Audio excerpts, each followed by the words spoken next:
Today I will be talking about the 1972 TV short, The Lorax. The short is directed by Holly Pratt and written by Dr. Seuss, who is the writer of the original book released a year before. While it is a children's film, The Lorax highlights severe environmental issues surrounding the time it was created. The short follows an industrialist whose focus is more on greed and development rather than the protection of the environment. He meets a little orange dude inside a tree stump who claims to speak for the trees. His name is the Lorax. The industrialist, the Onceler, will stop at nothing to grow his business, despite the attempts to save the environment by the Lorax, who is the environmentalist in the film. A once beautiful land, with animals and trees that lived and thrived, is reduced to nothing more than a factory surrounded by smog and tree stumps. In today's podcast, I will be discussing the propaganda the film purposefully creates around the industrialists and business owners in the 1970s, through the use of music, dialogue, and imagery. The first point I will be covering is music. The film includes many songs which are a reflection of the good or bad that is currently happening in the film. As the short progresses, the song becomes darker and much more reflective of the destruction that is continuously occurring in the film. At one point in the film, the Onceler begins having a discussion with himself during a song, and the reflection of him asks, "Aren't you ashamed, you old Onceler? You ought to be locked in a hoose cow, you should. The things you do are completely ungood." He replies, "Yeah, but if I didn't do them, someone else would," and his other side simply agrees.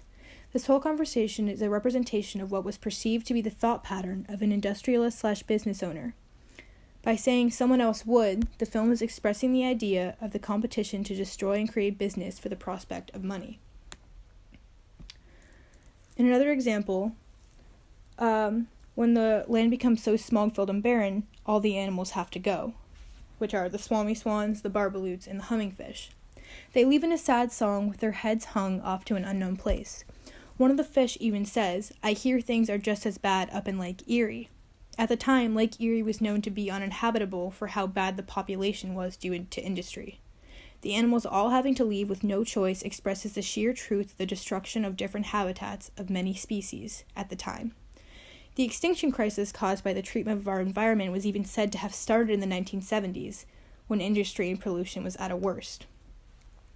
In another song, it was nearing the end of the film, the whole Onceler family is leaving the factory. They sing as they go, for he's a jolly good Onceler, aren't we all? For he's a jolly good Onceler, aren't we all? For he's a jolly good Onceler, aren't we all? By saying aren't we all, this shows how every Onceler is all the same: greedy, needy, destructive, and inconsiderate business developers. This is a direct attack on business owners at the time, expressing that they are all in a sense like the Oncelers in the film. The second point I will be covering is dialogue. The dialogue is really important in the film as it shows the interaction between an industrialist and an environmentalist, essentially. At one point, the Onceler refers to the Lorax as Nature Boy, the garden club member. This crude assessment of the Lorax tells us that, as a businessman, the Onceler has no time or space for something like environmentalists. He refers to the Lorax in a way that tells the audience that business owners care more about their selfish needs and money than preserving something beautiful. The Lorax says earlier on in the film that they say that I'm old-fashioned and live in the past, but sometimes I think progress progresses too fast. This quote is simple and can be easily missed, but it's something actually very important. Following World War II, America experienced some of the worst pollution that they had ever seen.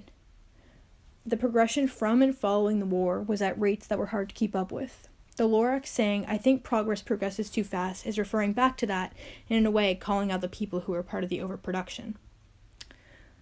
At the end of the film, the Lorax explains to the Onceler the gravity of what he has done.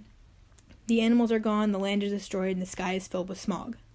The Onceler is shocked for a moment and ponders.